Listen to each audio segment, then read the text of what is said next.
आज हम पढ़ेंगे अध्याय 2.5 चैप्टर 2.5 के बारे में पढ़ेंगे।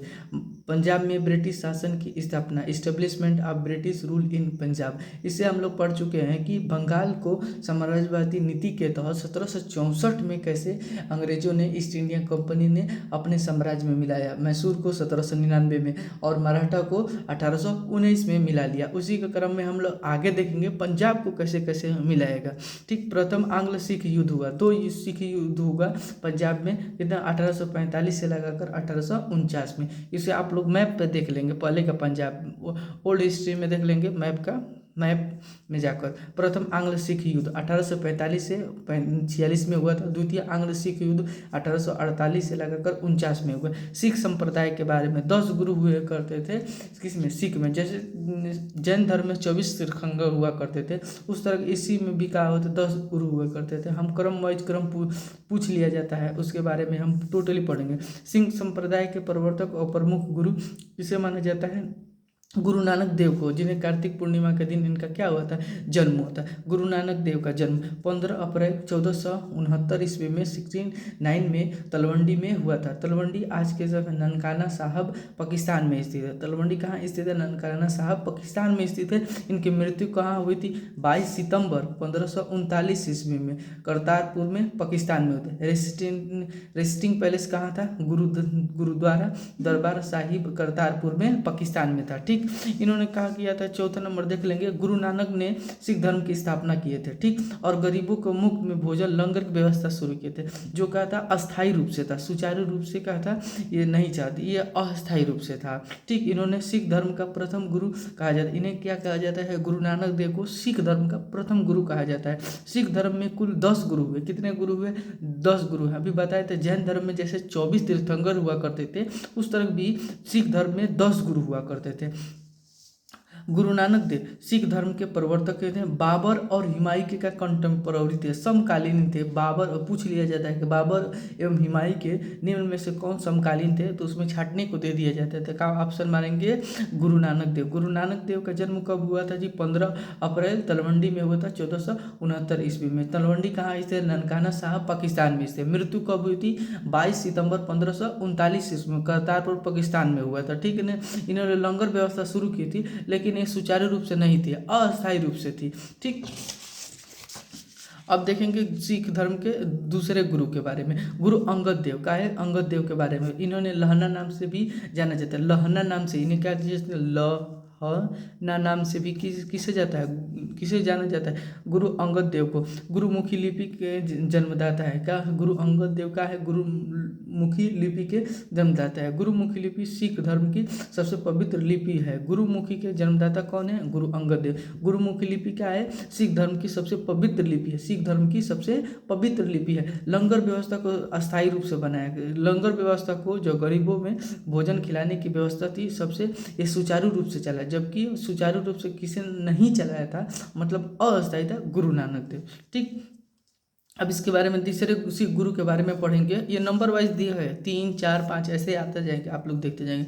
गुरु अमरदास का है, गुरु अमरदास। विवाह पद्धति एक शुरू थी जिसे लहोना नाम से जाता है। तो पूछा जाएगा कि गुरु अमरदास ने किस व्यवस्था को शुरू किया था, विवाह व्यवस्था, उसे किस नाम से जाना जाता है, लहोना नाम से। अकबर ने भेंट किया था और अकबर ने इन्हें क्या किया था, बहुत सारा थोड़ा बहुत दान दिया था। 22 गद्दी की स्थापना किसने किया था, अमरदास ने किए थे। इन्होंने वैवाहिक जीवन रहते हुए भी गुरु का कर्तव्य पालन सुचारू रूप से किया। इन्होंने पर्दा प्रथा, सती प्रथा, कुप्रथा इत्यादि का विरोध किया। पर्दा प्रथा, कुप्रथा, ये इन्होंने विरोध किया, अमरदास ने किए थे। यह पारिवारिक जीवन में रहते हुए भी गुरु के कर्तव्य का पालन किया। ये पारिवारिक जीवन में रहते थे, लेकिन गुरु का कर्तव्य इन्होंने कभी भी छोड़ा नहीं।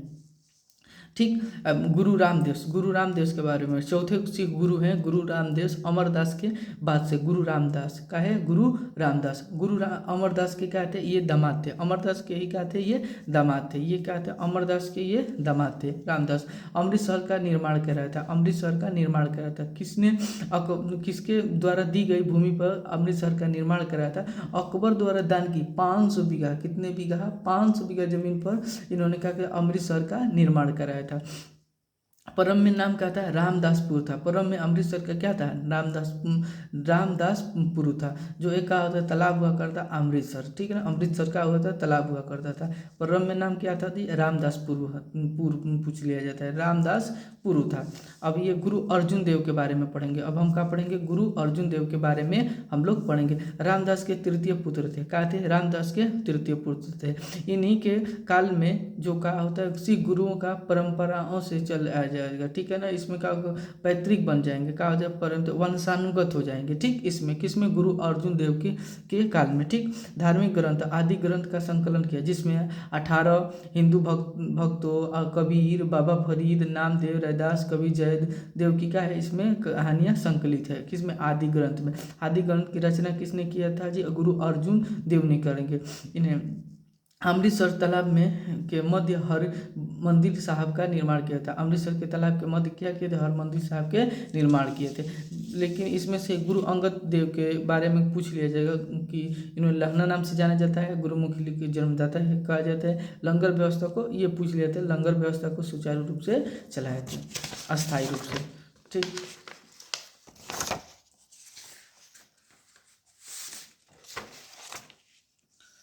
और यहाँ से हम लोग देख रहे थे, किसके बारे में देख रहे थे, गुरु अर्जुन देव के बारे में हम देख रहे थे। किसके बारे में देख रहे थे, गुरु अर्जुन देव थे। राजा रणजीत सिंह ने हरमंदिर सोने की परत चढ़ाई थी। किसने चढ़ाई थी, राजा रणजीत सिंह ने हरमंदिर को सोने की परत चढ़ाई थी, जिसके बाद हरमंदिर का नाम स्वर्ण मंदिर के नाम से पड़ा। किसके बाद हुआ, जब ये रणजीत सिंह ने सोने की परत चढ़ाएंगे तब से इनका नाम क्या पड़ जाएगा, स्वर्ण मंदिर के नाम से पड़ जाएगा। मनसब प्रथा क्या थी, प्रत्येक व्यक्ति अपने आय का 10वां भाग क्या करेगा, दान करेगा। आय का 10वां भाग क्या करेगा, दान करेगा। सिख धर्म के अनुसार, किसके अनुसार, अर्जुन देव के अनुसार, ठीक। मृत्यु 1606 में शहजाद खुर्रम का विरोध हुआ था। जब शहजाद खुर्रम जहांगीर का विरोध करेगा तो इनको सहायता कौन करेंगे, गुरु अर्जुन देव। किसकी सहायता करेंगे जी, खुर्रम की। क्या करेंगे, खुर्रम की, जिससे का जहांगीर इनसे नाराज हो जाएगा। किससे नाराज होगा, गुरु अर्जुन देव से। और जहांगीर ने इन्हें क्या कर दिया, मृत्युदंड की सजा सुना देंगे, ठीक। 6वें गुरु के बारे में पढ़ेंगे, गुरु हरगोविंद के बारे में। सिखों को सैन्य संगठन का रूप देगा। जब इन्होंने क्या कर दिया, मृत्यु दंड सुनाए, तब से ही ये धीरे धीरे अब ये सिख संप्रदाय किस में बदल लेंगे, सैनिक में बदल लेंगे, सैन्य संगठन के रूप में उभरने लेंगे। अकाल तख्त का निर्माण किया, अमृतसर की किलाबंदी किए। नगाड़ा बजाने की प्रथा गुरु गोविंद सिंह से, जिनका कार्यकाल कितना है, 1606 से 1645 तक। कितना है, 1606 से 45 तक। 2 तलवार बांधकर सिंहासन पर बैठने, इन्हीं की परंपरा में शुरू हो गई, इन्हीं की काल में ये परंपरा शुरू होगी, ठीक है ना। गुरु हर राय के बारे में देखेंगे, 1645 से 1661 के बारे में। दारा सिखों का आशीर्वाद दिया था, दारा सिखों का दिए थे, गुरु हर राय क्या दिए थे, आशीर्वाद दिए थे। 8वें गुरु के बारे में पढ़ेंगे, सिख के हरकिशन है। हरकिशन है 1661 से लगाकर 64 तक में औरंगजेब से भेंट प्राप्त हुए थे। किसको, हरकिशन को ये भेंट प्राप्त हुई। इनका कार्यकाल बहुत छोटा था, इनकी मृत्यु चेचक के कारण हो गई थी, ठीक। चेचक के कारण हरकिशन का क्या होता है, मृत्यु हो गई थी। सिख के कितने गुरु थे, 8वें गुरु थे। अब हम देखेंगे सिख के 9वें गुरु देखेंगे, तेग बहादुर को। किसके बारे में देखेंगे, तेग बहादुर, 1664 से लगाकर 75 तक। इन्होंने औरंगजेब के विद्रोही पुत्र अकबर द्वितीय को क्या देते, शरण दिए थे, जिसके कारण अब औरंगजेब ने इनसे क्या हो गया, नाराज होकर इनका क्या कर दिया था, हत्या करवा देगा, ठीक है ना। इनका फांसी की सजा सुना देगा। गुरु अर्जुन देव को किसने फांसी की सजा सुनाएगा, जहांगीर ने। लेकिन गुरु तेग बहादुर को किसने सुनाएगा, औरंगजेब ने। जिस कारण औरंगजेब ने इन्हें इस्लाम धर्म को, पहले तो इनको बुलाया और इस्लाम धर्म को कबूल करने को कहा, लेकिन इन्होंने कहा इस्लाम धर्म कबूल नहीं किया, जिस कारण जो औरंगजेब ने चांदनी चौक, दिल्ली के किस में, चांदनी चौक पर हत्या कर दिया, जहाँ शीशगंज गुरुद्वारा है, जहाँ अब का है, शीशगंज का है गुरुद्वारा है। सिख गुरु हम 10वें के बारे में देखेंगे, गुरु गोविंद सिंह, 1675 से लगाकर 1708 ईस्वी में। जन्म 1666 ईस्वी में पटना में हुआ था। सच्चा पादशाह कहा जाता था। 5 करारूबा, केस, कंघा, कृपाण, कक्षा और कड़ा, ये अपने साथ लेकर 5 वस्तु जो अपने साथ सिख लोग लेकर चलते हैं। केस अभी कभी भी नहीं कटाते हैं, और कृपाण तो हमेशा साथ, और काड़ा पहने रहते हैं। सिख शब्द इन्हीं के बाद से गुरु गोविंद सिंह के कार्यकाल से ही जोड़ा जाने लगा। पुत्र फतेह सिंह और क्या थे जोरावर सिंह, दो इनके पुत्र हुआ करते थे गुरु गोविंद सिंह के, जिनकी हत्या किसने कर देगा जी, वजीर खान द्वारा कर दिया जाएगा। मुगल फौजदार हुआ करता था जी, अभी वजीर खान के द्वारा। कहा जाता है कि 1760 में जो औरंगजेब था इन्हीं के कहने पर ही क्या कर हत्या करा देगा, ठीक है ना। औरंगजेब के कहने पर वजीर खान क्या कर देगा, इन दोनों को हत्या कर देगा। इट मीन जी कहने का अर्थ ये है कि औरंगजेब के का ही हाथ था दोनों पुत्रों को गुरु गोविंद सिंह के मरवाने में, ठीक। खालसा पंथ की स्थापना की कहाँ की थी, बैसाखी में आनंदपुर के साहिब में की। कब की, 1619 ईस्वी में। डेट पूछी हुई है, याद लेंगे। खालसा पंथ की स्थापना किसने की थी, गुरु गोविंद सिंह ने की थी। कब की थी, 1699 में। बैसाखी का दिन था, आनंदपुर साहिब में की था, आनंदपुर साहिब में किए थे। इन्हीं के बाद से गुरुओं का पद अब समाप्त हो जाएगा, ठीक। मृत्यु 1708 ईस्वी में नांदेड़ में महाराष्ट्र में हुए थे। किसके द्वारा कर दी गई थी, अफगानी पठानी गुल खां के द्वारा किया जाता था। इसमें भी औरंगजेब का ही हाथ था, ठीक। इनका एक स्टेटमेंट है, बहुत प्रसिद्ध है, फेमस, याद रख लेंगे।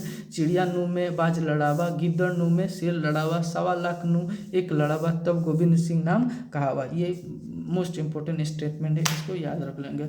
अब सिख धर्म, सिख संप्रदाय के दूसरे पार्ट में हम लोग पढ़ेंगे नेक्स्ट वीडियो में, ठीक।